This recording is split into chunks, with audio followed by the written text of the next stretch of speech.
Good morning, good afternoon, good evening, folks. Michael Zuber, one rental at a time, back with the one and only Mr. Dion from Dion Talk. How you doing, buddy? Howdy, Mike. Doing great. Ready for round one. I appreciate you reaching out on whatever Saturday, Tuesday this is. There you go. Well, hey, remind folks of your number 2 ranked Bigger Pockets episode, only behind Robert Kiyosaki, as I remember, for viewership last year. What was the title or the theme of your interview and discussion? The lazy person's guide to investing. So Nailed it. I want to poke at that because this Saturday I had a live stream, had a couple of questions, whiners come in that annoyed me. The basic theme, basic theme was I've written 5 offers. I don't have a deal yet. This doesn't work, basically. And I didn't really drop the hammer because sometimes I get too emotional. So I wanted to sit on it for a while. And now I'm talking to other investors or other experts on my weekly series about effort and consistency and what does it mean to be lazy?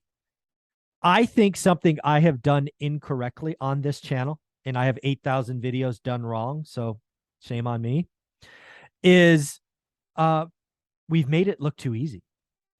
We've made it look lazy. We've talked about our wins, but we have never done a really good job of talking about the effort and consistency and all the work required.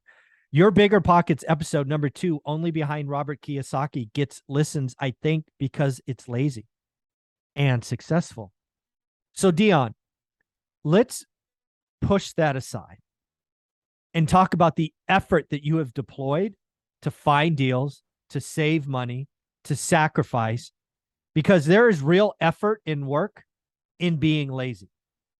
And I think too many people have taken the lazy word they are ups. It pisses me off. I don't get mad a lot, but if somebody writes 5 offers and they start whining about not getting a deal, I'm a little annoyed. And I think I actually should own that because we haven't done a good job talking about effort and work and consistency. So I think a lot of it is the tone of the way the question is formatted. If you're that new investor and you've made 5 offers and you reach out to somebody who is successful and reached financial freedom and go, hey, look, I've made 5 offers. I kind of feel disheartened and I keep getting outbid. How do you keep yourself motivated? You're going to get a great response. Yes. But if you go, I think I've made 5 offers, man, this just doesn't seem to work. And kind of insult 8,000 videos, 10 years of investing to make work optional, you get your response. And so it's justified. The person maybe worded it a bit wrong. It could have worded it a little better. I use the term lazy to describe myself based on a scale of gradation. My family all owns residential tree services, and my one brother has 10 paid off rentals that he acquired while running his tree service. I joined the Marines because it was easier than the family job. Like to me, that was a much easier route to go. Boot camp was nothing compared to a 15-hour day drag and brush because I was the youngest brother. I mean, there was a lot of reasons to join the military, but that was one of them. It was just easier. The lazy for me is a term that I use because I know people identify with it. Sure. Even if they can make the logic leap too. I'm busy. So the person's working 50 hours a week. They're raising their kids. I was a single parent raising 3 kids. They're trying to have a life, trying to spend time with their friends, right? They're at the limit of their capacity. To then think, I need energy to also invest, says, maybe I'm lazy. I'm too lazy to fix my financial future because I'm doing all this other stuff. To me, the lazy was a powerful motivator. And a lot of people, yourself included, have several times told me, Dion, you're not lazy. Look, you're running a truck driving school. You raised 3 kids. You're doing a YouTube channel, which takes 30 plus hours a week and pays pennies. You're investing in real estate, and I'm self-managing my rental. So it doesn't sound lazy. Here's where everybody was off. Here's where you were off. I thought my brother was insane. He was doing 12 to 14 hours a day running his tree service. I mean, sweat. The work isn't done until you finish it, right? There's not someone else kind of come and finish the work. And then he would go and he would take a home equity line of credit out, buy a mobile home falling down, like in the middle of nowhere on acreage, sweat equity, redo all the drywall, rounded corners, learned all the craftsman skills to do tile, all this kind of stuff himself, 10 paid off rentals. I thought he was nuts. People thought I was nuts. You're working, your kids, your YouTube, Your rentals, like, what are you doing? Kids are over 18. His kids are over 18. He shut his tree service down. His 10 rentals are in place. He hasn't acquired any more because the cash flow is more than he needed. I sat back. Okay, so now I've cut out the 50 to 60 hours a week running a CDL school. I'm learning how to do YouTube better. It's not taking as much, 30 to 50 hours a week. It's 20 to 30. I feel like I'm getting better content out to people.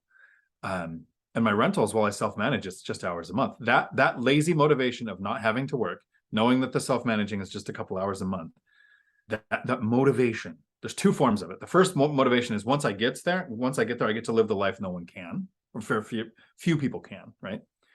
But the other motivation is my investing style had to be based on being lazy. If it took 20 hours a week to run 121 units like Matt, the lumberjack landlord, does, I don't think that'd be for me. If it had to be work and do 3 months of rehab on a property myself to get a rental in place, I don't know if I would have done it.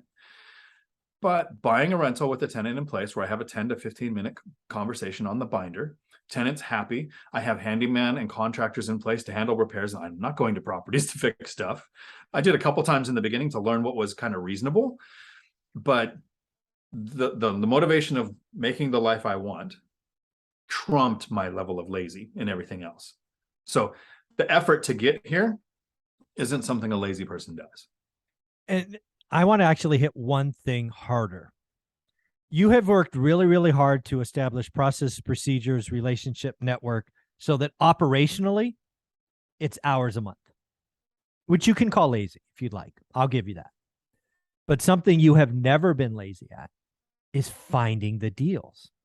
You look every day, multiple relationships, first come, first serve, writing multiple offers. We have done a bad job, in my opinion, about highlighting where Dion's not lazy. Sure, you have searches and you have automatic emails, but you are not lazy. You are looking every day. You are writing multiple offers when deals make sense. You are following up. You are setting reminders. Hey, they didn't do this. Let's try it again in 2 weeks. And finding deals is not where to be lazy.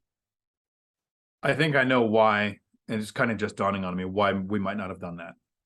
I did do a video a couple of weeks ago, one of the live streams on the slides, of the cost of real estate and financial freedom. How much are you actually going to invest? Like, it's not free. It's not low and no money down.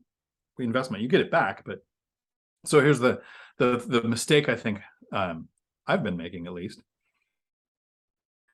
I'm not a fisherman. Like, I don't want to go sit on the river bank and do fly fishing all day in my waders. It sounds like heaven to some people. My brother he does it by a third of his time. Like, he loves doing that. I totally get it. He's getting a fish, which he can then sell, or he can then cook, right? Or he can catch and release. There's work.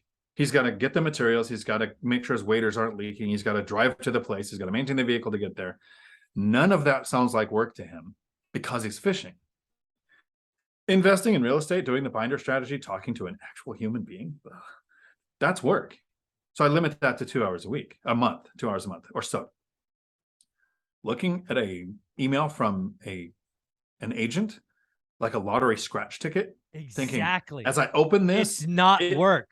It's not work, because this could be the next deal. I make the offer and it's like, ooh, which negotiation tactic is going to work best here? Is it finding out what matters to the seller? Is it speed? Is it watching days on market? This is such a game.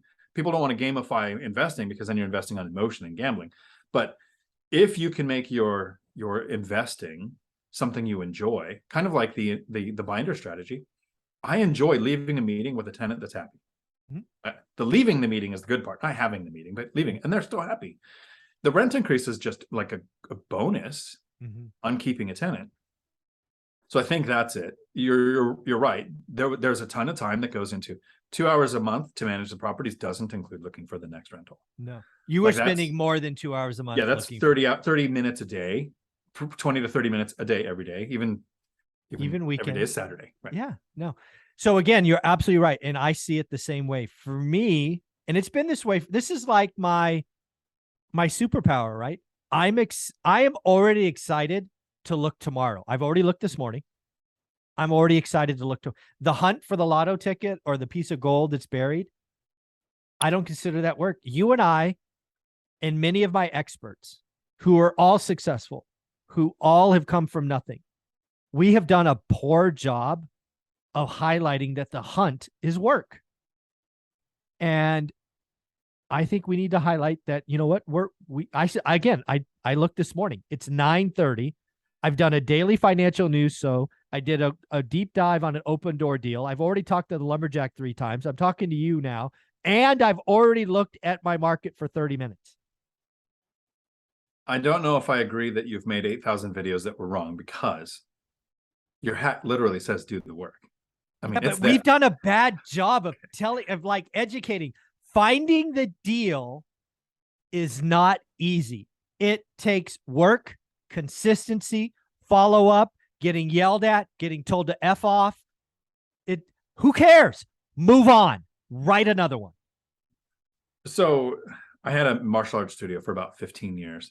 And some of the students wouldn't want to do katas in competition. They wouldn't want to spar competition until they were confident. Once they knew they could nail it, they were like, oh, sign me up. I want to go to the next one. Can't wait, because I'm going to get the trophy, the prize, the whatever. Confidence comes from competence. When it comes to looking for the deal, a lot of people are like, oh, I kind of don't want to look at the auto searches from my agent because I don't know if it's a good deal. Well, do you know how to get your area average rents? Do you even the simple thing of figuring out what your principal and interest payment is going to be based on the loan amount and your down payment. Once you learn that as a skill, you move on to the next thing. So somebody watching this video this far into it is the type of person that's doing that kind of work. Yeah. They're learning the skills. How do I run cash flow? How do I find tenants? How do I find my lease?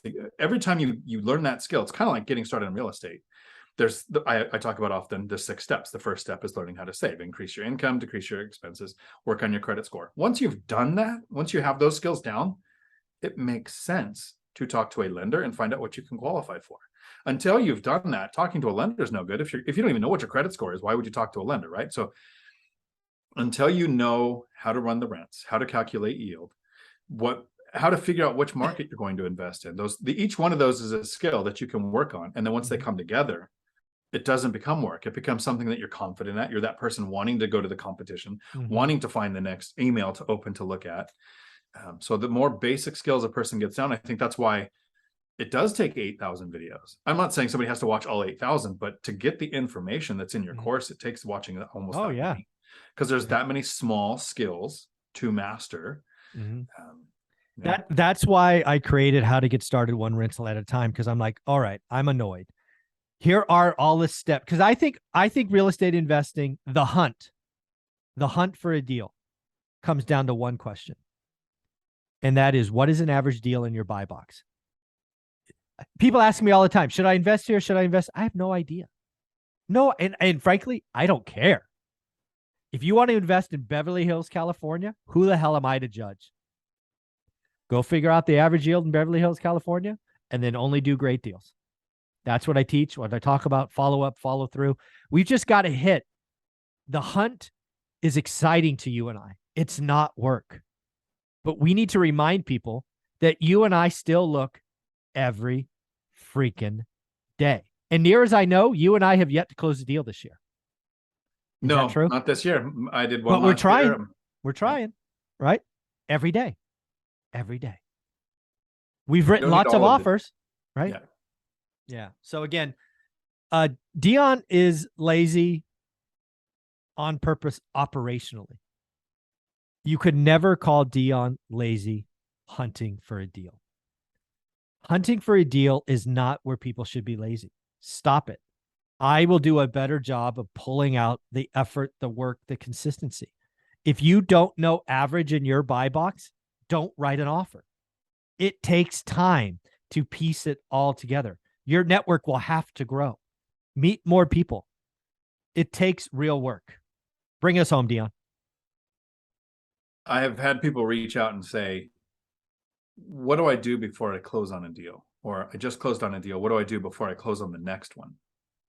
And that's the same. It's look for the next great deal. Don't buy an average deal. Don't buy a bad deal just because you want to buy a deal. Wait for the right deal and try not to compare someone's year 10 to your year 1. Mike and I really enjoy looking at our emails, looking for the next deal, talking to wholesalers, whatever it is, whatever source you're looking for deals. Yep. Because we've closed on deals that improved our life. If you're just starting out and you're thinking, I don't even know if it's going to cash flow when I do close.